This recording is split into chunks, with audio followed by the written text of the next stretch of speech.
MDH की हल्दी मिर्ची धनिया करे कमाल। ये रंग दे, ये खुशबू दे, ये तीखा, ये कम पड़े। अच्छा। क्या निराला MDH मसाला।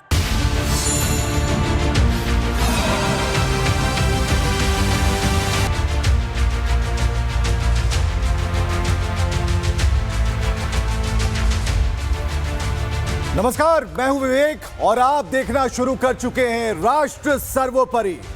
आज हम आपको दिखाने वाले हैं राष्ट्र की राजनीति के उस ऊंट को जो करवटें बदल रहा है। बात मायावती की राजनीतिक दांव की जो सपा की रार और बीजेपी से प्यार के कोने पर टिकी।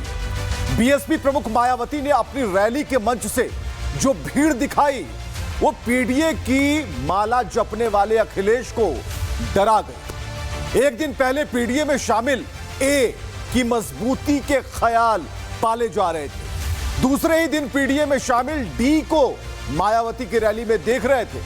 सवाल मंच से मायावती के मन से बीजेपी के fire brand CM Yogi Adityanath के लिए बोले गए मीठे शब्दों के इर्द गिर्द घूम रहा था, उसी अंदाज में जैसे सुबह का सवेरा बताता है कि दिन कैसा होगा। इसके अलावा हम क्या दिखाने वाले हैं आपको, इसके अलावा बिहार की राजनीति में आपको ले चलेंगे। एनडीए खेमे में सीटों के बंटवारे पर मचे घमासान की बात होगी। चिराग और मांझी अभी तक नहीं माने, जिद ऐसी है दोनों नेताओं के घर के चक्कर लगाते लगाते बीजेपी के बड़े नेताओं की चप्पलें घिसी जा रही हैं, लेकिन शाम में कुछ होने का इंतजार ही रह जाता है। इसके अलावा बात करेंगे रावलपिंडी चिकन और बहावलपुर नान की, जो जीत के जायके से ज्यादा आतंक को निवाला बना लेने वाले इंडियन एयरफोर्स की ताकत को बताता है। और आखिर में बात होगी जैश ए मोहम्मद के नए प्लान की, जो महिलाओं को ढाल बनाकर भारत में धमाके करने की फिराक में है। चलिए शुरू करते हैं राष्ट्र सर्वोपरि। यूपी में आजम जेल से छूटे नहीं कि राजनीतिक गलियारों का जो शोर है वो 2027 चुनाव की आहट को बताने लगा। मायावती ने रैली की, अपार भीड़ जुटाई और योगी का आभार जताया। भविष्य के समीकरणों को मानो मायावती ने बिल्कुल करीब ला दिया, दिखा दिया कि जिस पीडीए की बदौलत सपा के नंबर बढ़े थे उनमें मायावती के कैडरों का भी योगदान था। मायावती ने भीड़ ही नहीं जुटाई बल्कि सपा को बता दिया कि यूपी की राजनीति में मायावती अभी जिंदा है।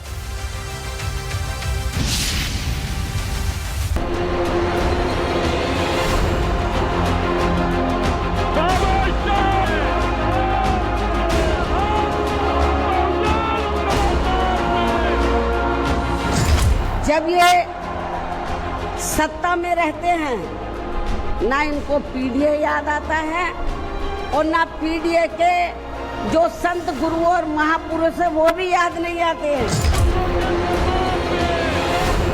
तो इसका मतलब यह है कि अंदरूनी सांठगांठ अभी जारी है। राजनीति की माया रचने में माहिर बहन मायावती का रुख बता रहा है। अपनी मर्जी से कहा अपने सफर के हम हैं, रुख हवाओं का जिधर का है उधर के हम हैं। मौका दलितों के मसीहा काशीराम की पुण्यतिथि का, मंच मायावती का, भीड़ बीएसपी प्रमुख मायावती की और मायावती की जुबान पर चिपका नाम योगी का। राजधानी लखनऊ में सजा मायावती का मंच और मायावती के मन से निकले योगी के गुणगान वाले शब्द बता रहे थे कि यह गणित है जिसमें फॉर्मूला खुद को जिंदा बचाए रखने का, समीकरण राजनीतिक आधार की मजबूती है तो हासिल सत्ता में भागीदारी का है। बीएसपी सुप्रीमो मायावती ने अपनी ही जनसभा में योगी सरकार की प्रशंसा कर माहौल को एक नया एंगल दे दिया। एक दिन पहले आजम खान और अखिलेश एक हुए तो दूसरे ही दिन मायावती ने शक्ति प्रदर्शन कर पीडीए के अखिलेश को डी की ताकत दिखा दी।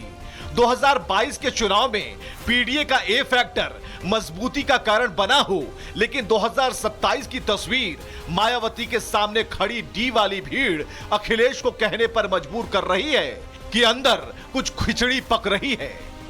हमारे साथी जानते होंगे कि मान्यवर काशीराम जी को इटावा से सांसद बनाने के लिए समाजवादी पार्टी, नेताजी और हम सब का और यहाँ पर बहुत सारे साथी बैठे हैं, इनका सहयोग रहा और उसका परिणाम ये रहा कि जो कम्युनल पॉलिटिक्स थी उस समय जो कम्युनल पॉलिटिक्स पीक पर थी, उसका मुकाबला अगर किसी ने किया था तो सपा बसपा, और बहुत विस्तार से हम लोगों को आर.के. चौधरी साहब ने भी बताया कि किस तरीके से चीजों को उस समय अनफोल्ड किया था। तो इसका मतलब यह है कि अंदरूनी सांठगांठ अभी जारी है। अखिलेश के लिए आजम खान मौके की नजाकत है, जरूरत है और शायद मजबूरी भी है। एमवाई का समीकरण का खाका खींचकर अच्छे नंबरों से पास होने की जुगत लगाई जा रही है, तो मायावती ने योगी की तारीफ कर अपनी सियासी भविष्य सुरक्षित करने का मन बना लिया है। यही वजह है कि काशीराम की प्रतिमा के बहाने योगी सरकार की तारीफों के पुल बांध दिए गए। साथ ही वर्तमान राज्य सरकार की भी बहुत बहुत आभारी है, और इसलिए आभारी है क्योंकि इस स्थल को देखने वाले लोगों के टिकटों का इकट्ठा हुआ पैसा पूर्व की रही सपा सरकार की तरह वर्तमान भाजपा की राज्य सरकार ने इसे दबाकर नहीं रखा है, बल्कि पार्टी के आग्रह करने पर इसकी मरम्मत करने पर पूरा खर्च किया है। कहते हैं सियासत में सब कुछ जायज होता है। आज मायावती की रैली में जो हुआ वो इस बात का प्रमाण है। मायावती ने वर्तमान और भविष्य की राजनीति को ध्यान में रखते हुए आज योगी की तारीफ की और सपा पर निशाना साधा। मायावती इस बात को अच्छे से जानती हैं कि उनकी पार्टी को सबसे ज्यादा खतरा सपा से है। मायावती का शक्ति प्रदर्शन कहीं ना कहीं बीएसपी के खिसकते जनाधार को बचाने और सपा के प्रभाव को कुचलने को लेकर है। आपको बताएं कि 2024 के लोकसभा चुनाव में अखिलेश ने पीडीए को अपना मुख्य रणनीति बनाया। नतीजा यह रहा कि सपा यूपी में 37 सीटें जीतने में कामयाब हो गई। पीडीए के फॉर्मूले ने दलित मुस्लिम ओबीसी गठजोड़ को मजबूत किया। अखिलेश बसपा के कोर वोट बैंक में सिद्धमारी करने में कामयाब रहे। मायावती ने अपनी रैली के जरिए कांग्रेस पर निशाना साधा। मायावती ने सपा कांग्रेस की जातिगत जनगणना की मांग को राजनीतिक स्वार्थ बताया। मायावती ने कहा कि कांग्रेस दलित विरोधी पार्टी है। मायावती ने कहा कांग्रेस ने बाबा साहब अंबेडकर को भारत रत्न नहीं दिया। बहरहाल मायावती का बदला रुख बता रहा है। वो अपनी सियासी जमीन बचाने की कोशिश में है। सपा कांग्रेस पर निशाना, जबकि योगी की तारीफ मायावती की सोची समझी रणनीति का हिस्सा है। ऐसा इसलिए कि हाल के दिनों में बीजेपी ने कभी भी मायावती पर सीधा हमला नहीं किया। बीएसपी और बीजेपी के बीच सियासी गठबंधन का लंबा इतिहास भी दोनों दलों के बीच नरमी की गवाही है। तो मायावती ने नई बिसात बिछा दी है। इधर बिहार की राजनीति में चुनावी शंखनाद होते ही सीटों के बंटवारे का पहला घरेलू युद्ध शुरू हो गया।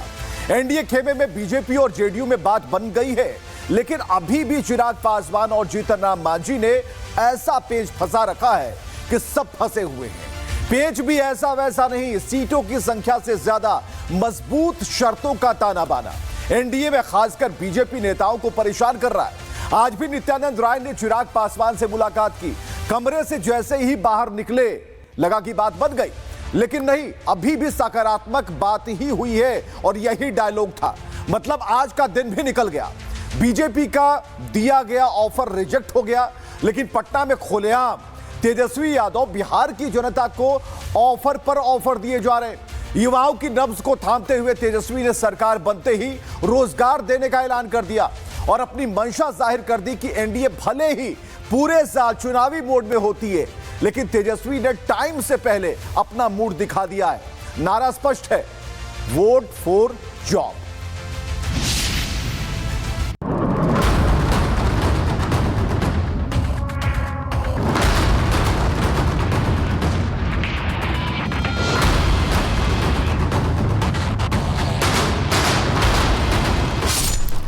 बिहार में बहार जब होगा तब होगा, लेकिन एनडीए में सीटों को लेकर रार बरकरार है।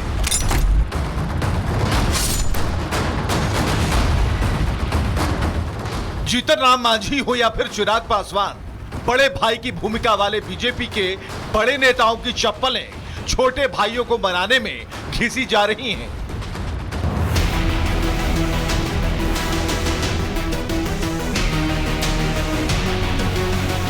बीजेपी और जेडीयू में मामला लगभग ट्रैक पर है, लेकिन असली पेच एनडीए के चिराग और मांझी ने फंसा रखा है। दोनों ही दलों की महत्वाकांक्षाएं चुनावी समर में बढ़ गई हैं और कोई भी पीछे हटने को तैयार नहीं है।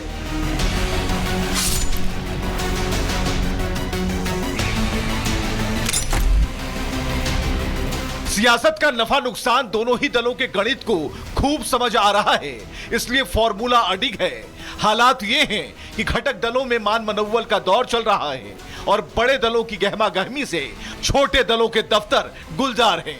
यही वजह है कि कभी नित्यानंद राय तो कभी धर्मेंद्र प्रधान चिराग और मांझी को साधने के लिए एड़ी चोटी का जोर लगा रहे हैं। मुलाकातों का दौर जारी है, मनाने की कोशिशें चल रही हैं, लेकिन सीटों की फाइनल तस्वीर अभी तक साफ नहीं हो पाई। चिराग 35 से 40 विधानसभा सीटों की मांग पर अड़े हैं। सीटों की संख्या के अलावा चिराग की पार्टी ने भी कुछ शर्तें रखी हैं। जीतन राम मांझी ने बीजेपी को 18 उम्मीदवारों की सूची सौंप दी है, जबकि उपेंद्र कुशवाहा की पार्टी ने 20 सीटों की मांग कर बीजेपी को मुश्किल में डाल दिया है। सीटों के बंटवारे पर सियासी दलों में बैठकों का दौर जारी है। इसी कड़ी में आज दिल्ली में चिराग पासवान से केंद्रीय मंत्री नित्यानंद राय ने मुलाकात की। दोनों नेताओं के बीच सीटों के बंटवारे पर चर्चा हुई। चिराग पासवान और नित्यानंद राय ने इस मुलाकात को सार्थक बताया। हम दोनों के चेहरे की मुस्कुराहट ही सारी बयां है, कहानी है, सब कुछ सकारात्मक है। बस इन्होंने बता दिया कि सकारात्मक है, अब एक बार सारी चीजें इत्मीनान से बैठ के बताई जाए। इस बीच एनडीए के सूत्र बता रहे हैं कि बीजेपी ने चिराग की पार्टी को 22 से 25 सीटों का ऑफर दे दिया है, लेकिन चिराग इस पर सहमत नहीं है। दूसरी तरफ 2010 में 0, 2015 में 1 और 2020 के चुनाव में 4 सीटें जीतने वाले जीतन राम मांझी की पार्टी को 7 सीटों का ऑफर है, लेकिन मांझी का फोकस ज्यादा से ज्यादा सीटों पर अपने उम्मीदवार को उतारकर हमको राज्य स्तरीय पार्टी का दर्जा दिलाने की है। यही वजह है कि उन्होंने करीब 20 उम्मीदवारों की सूची सौंप दी है। बात उपेंद्र कुशवाहा की करें तो कुशवाहा ने भी सीटों के बंटवारे पर बीजेपी को मुश्किलों में डाल रखा है। कुशवाहा को 7 सीटें देने की बात कही जा रही है, लेकिन जबकि उनकी पार्टी 12 से 15 सीटों पर चुनाव लड़ना चाहती है।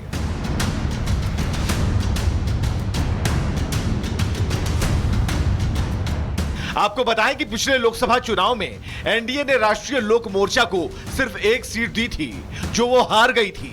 इसके बाद उपेंद्र कुशवाहा को राज्यसभा में जगह दी गई। फिलहाल कुशवाहा सीटों की मांग पर खामोश हैं, लेकिन करीब 1 दर्जन सीटों पर उनकी पार्टी के कार्यकर्ता सक्रिय हैं। इस सीट का कोई हमारे यहाँ झगड़ा नहीं है।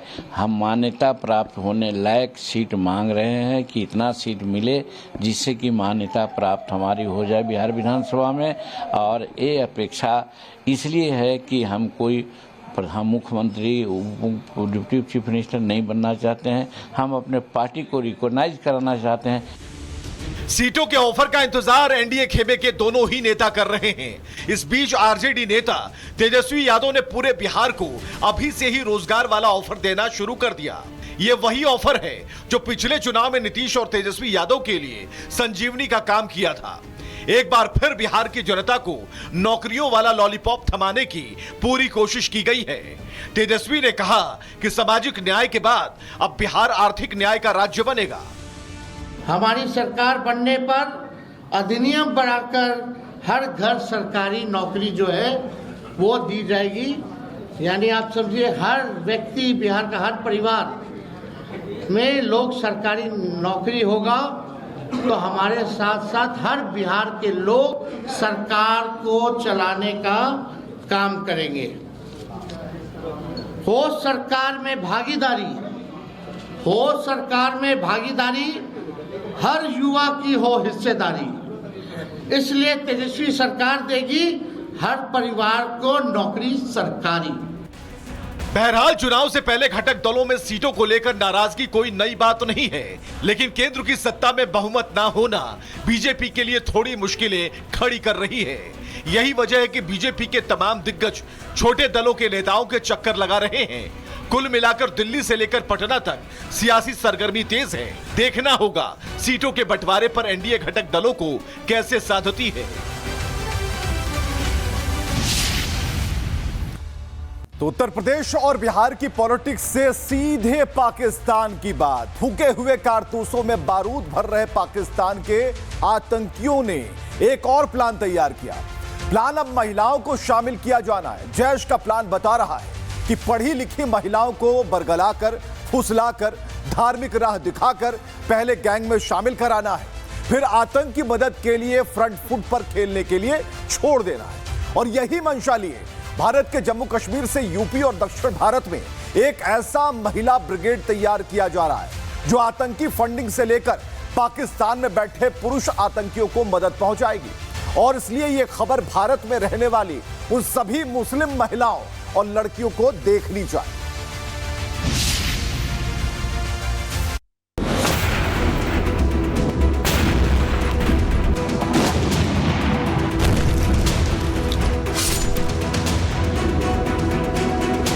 ऑपरेशन सिंदूर में भद पिटने के बाद दुनिया के रहमो करम पर बारूद की सल्तनत चलाने वाले पाकिस्तान के आतंकी अब महिलाओं को अपने दस्ते में शामिल करा रहे हैं। जैश ए मोहम्मद अब महिलाओं का एक खास ब्रिगेड तैयार कर रहा है जिसका नाम है जमात अल मुमिनात। लेकिन मकसद साफ है, धार्मिक कट्टरता और जिहाद।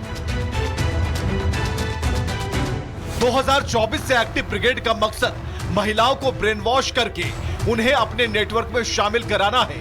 जैश के महिला विंग के तौर पर तैयार ब्रिगेड साइकोलॉजिकल वॉरफेयर यानी मानसिक तौर पर असर डालने वाले प्रोपेगेंडा और ग्राउंड लेवल पर भर्ती का काम कर रहा है। गांव में रहने वाली महिलाओं से ज्यादा शहरों में रहने वाली मॉडर्न महिलाएं निशाने पर हैं।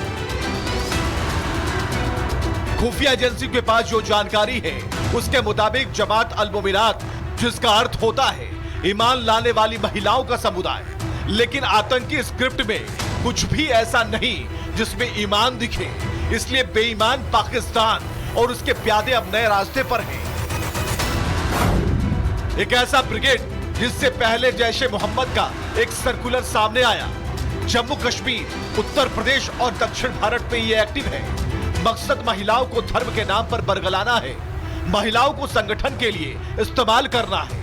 जैश की तरह सेल बेस्ड स्ट्रक्चर पर यह काम करता है। जमात अल मुमिनात छोटे ग्रुप्स बना रहा है, सोशल मीडिया या मदरसों का सहारा ले रहा है। भर्ती करना, चंदा जुटाना और संदेश फैलाने का मकसद है। एजेंसियों को पाकिस्तान कनेक्शन के सबूत भी मिले हैं। सर्कुलर में मक्का और मदीना की तस्वीरें लगाई गई हैं। धार्मिक रूप देकर भरोसेमंद बनने की साजिश है। पाकिस्तान अब औरतों की ढाल बनाकर बचना चाहता है। एक ऐसी लड़ाई लड़ना चाहता है जो धार्मिक सुधार अभियान के नाम पर महिलाओं को आतंक की दुनिया में धकेल देता है। लेकिन सबसे बड़ा खुलासा तो यह है कि इस पूरी साजिश में जिस तरीके का इस्तेमाल हो रहा है वो पाकिस्तान के बहावलपुर में मरकज उस्मानो अली और अल मुहाजिरात नाम के महिला संगठन से जुड़ी प्रकाशन शैली से मेल खाती है। इससे साफ होता है कि पूरा नेटवर्क पाकिस्तान में बैठे जैश के आतंकी चला रहे हैं। पूरी दुनिया ने ऑपरेशन सिंदूर के बाद रोते बिलखते पाकिस्तानी आतंकियों की तस्वीरें देखी। पूरी दुनिया ने सैटेलाइट से तबाह हो चुके आतंकी अड्डे देखे। पूरी दुनिया ने आतंकियों के आका को आतंकी मस्जिद के मलबे की तफरी करते हुए देखा। बावजूद इसके आतंक खुद को फिर से खड़ा करने की तैयारी में जुटा है। यह साफ हो चुका है कि जैश इंफॉर्मेशन वॉरफेयर का हिस्सा बना रहा है। महिला ब्रिगेड विदेशी फंडिंग में भूमिका निभाने वाली है, वित्तीय लेन देन में अहम भूमिका निभाने वाली है। भारतीय सेना के हमले में सब कुछ गंवाने वाले जैश ए मोहम्मद ने मनोवैज्ञानिक युद्ध और सोशल मीडिया प्रचार के लिए महिलाओं को अपना ढाल बना रहे हैं। धर्म और भक्ति के नाम पर रची जा रही खतरनाक साजिश का सबूत सामने है। कुल मिलाकर अब बुर्के के पीछे से जैश रिमोट दबाएगा और महिला ब्रिगेड आतंक की फैक्ट्री चलाएंगी। लेकिन जो सबसे बड़ा सच है वो है नजर उन महिलाओं पर ज्यादा जो पढ़ी लिखी हैं। पहले धार्मिक भावनाओं को जगाकर कट्टरपंथ का रास्ता उन्हें आतंक के आकाओं के मकसद के करीब पहुंचा देगा। और यही पाकिस्तान में बैठा आतंकियों का आका चाहता है।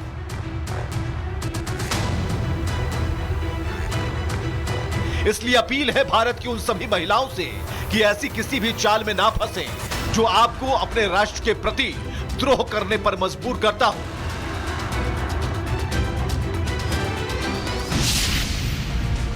चलिए आगे बढ़ते हैं। इंडियन एयरफोर्स 93 साल का हो गया तो अब जश्न की बारी थी। जश्न के मौके को यादगार बनाने के लिए लंच पार्टी का जो मेन्यू तैयार किया गया था उसने जबरदस्त चर्चा बटोरी। ऑपरेशन सिंदूर में पाकिस्तान में आतंकियों के ठिकानों को जिस तरीके से एयरफोर्स ने मिट्टी में मिलाया उसी की थीम पर लंच का मेन्यू भी तैयार हुआ। उन सभी लंच की डिशेस के नाम उन ठिकानों पर रखे गए जिन्हें हमारे वीर योद्धाओं ने निवाला बनाया। आपको दिखाने जा रहे हैं उस पराक्रम को कर दिखाने वाले पराक्रमी फोर्स की लंच पार्टी।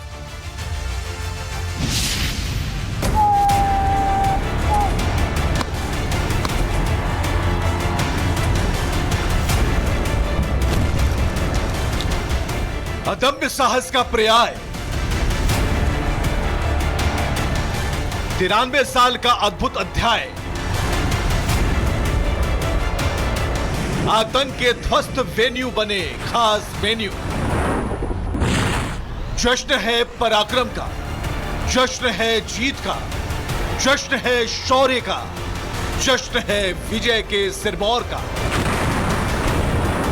यह जश्न पाकिस्तान को जीते जी मार डालने वाला है, नींदें उड़ा देने वाला है, क्योंकि जश्न की थाली में जो पकवान परोसे जाने हैं उनका मेन्यू कार्ड बता रहा है कि भारत ने पाकिस्तान को मिट्टी में ही नहीं मिलाया बल्कि पूरी तरह निवाला बना लिया।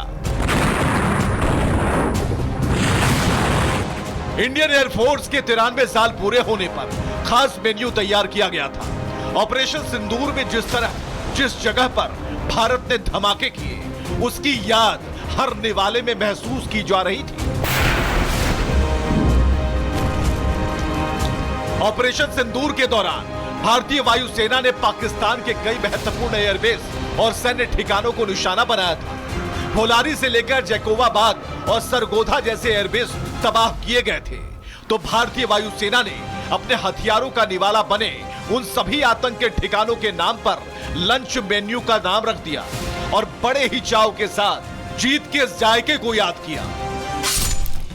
रावलपिंडी चिकन टिक्का मसाला, रफीकी रारा मटन, भोलारी पनीर मेथी मलाई, सुकूर शाम सवेरा कोफ्ता, सरगोधा दाल मखनी, जैकोबाबाद मेवा पुलाव, बहावलपुर नान, बालकोट तिरामिसू, मुजफ्फराबाद कुल्फी फलूदा, मुरीद के मीठा पान।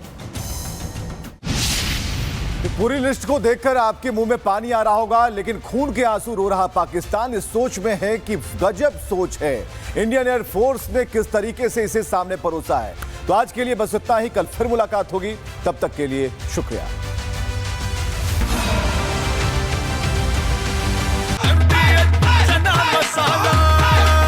अब छोलिया हो या लोबिया, सफेद चने या काले चने, सब कुछ मजेदार बने।